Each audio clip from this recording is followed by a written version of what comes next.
Hello dear students, welcome back to my channel physics SPC. Current electricity का एक question. The current I1 milli amperes flowing through the 1 ohm resistor in the following circuit. चार चौधरी रखी और figure दे रखा है। देखो, अगर इसमें करंट चाहिए तो सबसे पहले हमें टोटल करंट चाहिए, आई है ना। सबसे पहले ये निकालनी है टोटल करंट, तो टोटल पोटेंशियल डिफरेंस दे रखा है, तो सर्किट का टोटल रेजिस्टेंस निकालिए। देखो, ये दोनों रेजिस्टेंस पैरेलल में दिख रहे हैं, तो इसका इक्विवेलेंट रेजिस्टेंस निकाल लो इस वाले फॉर्मूले से, R1 R2 over R1 plus R2। ये एक्चुअल में 1/R dash is equal to 1/R1 plus 1/R2। इसे सॉल्व करेंगे तो यही आएगा। दो के लिए अगर कभी आए तो यही कर लो डायरेक्ट। तो R डैश देखो सीधा सीधा आगे, दोनों का मल्टीप्लाई 1 और दोनों को ऐड करेंगे तो 1/2 इतना। भाई 1 और 1 को ऐड करेंगे तो 2 हो जाएगा नीचे। तो इन दोनों का तो इक्विवेलेंट आ गया 1/2।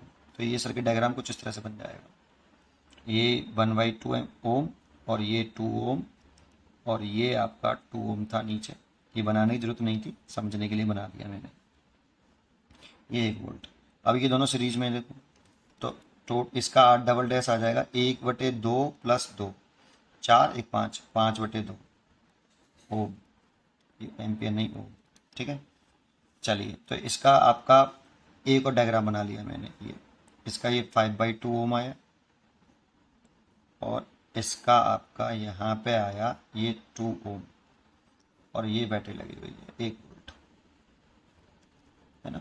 अब आप चाहो तो यहाँ से करंट चल रही है, देखो आई, इसमें ये करंट थी तो आई थी।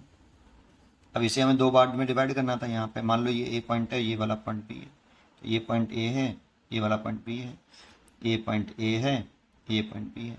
ये करंट आ रहा था, यहाँ डिवाइड करना था बेटा हमें। इसमें मान लो I1 करंट और इसमें I2 करंट। तो देखो, आप अब इसको एक बात मैं सोचूं कि आगे सॉल्व करने की जरूरत नहीं है, टोटल रेजिस्टेंस निकालने की जरूरत नहीं है, इस करंट को भी कैलकुलेट करने की जरूरत नहीं है। सीधा सीधा ये करंट और ये करंट निकल आएगा।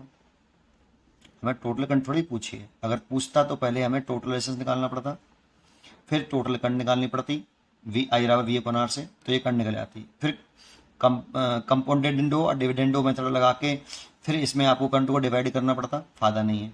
सीधा सीधा दिख रहा है ये 1 वोल्ट है, तो इसमें इसका पोटेंशियल डिफरेंस कितना हो गया, इसका 0 वोल्ट मान लें। ये लो पोटेंशियल तो 0 और ये हाई पोटेंशियल तो 2 वोल्ट। तो इसका जो पोटेंशियल डिफरेंस है वो 2 वोल्ट है और इसका भी पोटेंशियल डिफरेंस 2 वोल्ट है। तो पोटेंशियल डिफरेंस मारें तो करंट सीधी निकल आएगी। I1 is equal to potential difference upon resistance.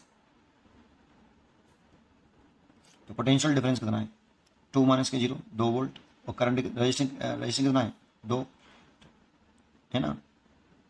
ये 1 वोल्ट है, सॉरी, ये 1 वोल्ट है ना, 0 वोल्ट और इसका 1 है, तो इन दोनों पॉइंटों के बीच में पोटेंशियल डिफरेंस 1 वोल्ट।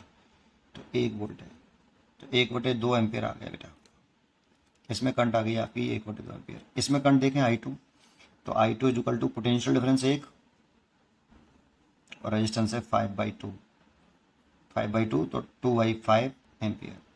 तो ये वाली जो करंट डिवाइड हो रही है, इसमें जो करंट आ रही है यहाँ पे ये वाली, ये 1/2 एम्पियर आ रही है और ये वाली जो करंट आ रही है ये 2/5 एम्पियर आ रही है ना। आप चाहो तो एक काम कर सकते हो, टोटल रेजिस्टेंस निकालिए, टोटल करंट निकालिए, फिर डिवाइड करिए करंट को। उससे बढ़िया, सबसे बढ़िया ये है, थोड़ा सा आसान हो गया। और 2/5 एम्पियर, है ना।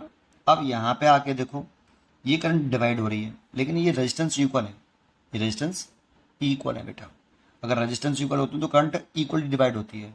तो 2/5 एम्पियर का इधर कितना जाएगा, 1/5 एम्पियर, और इधर कितना जाएगा 1/5 एम्पियर। ऐसे यहाँ पे मीट करके अगेन 2/5 एम्पियर और इधर से 1/2 आ रही है, दोनों मीट करके टोटल करंट बना लेंगे, ठीक है। तो हमें तो ये करंट चाहिए थी जो कितना आया 1/5 ampere. That means I1 is equal to 1/5 मतलब 0.2 एम्पियर। सीधा सीधा सी चॉइस आंसर।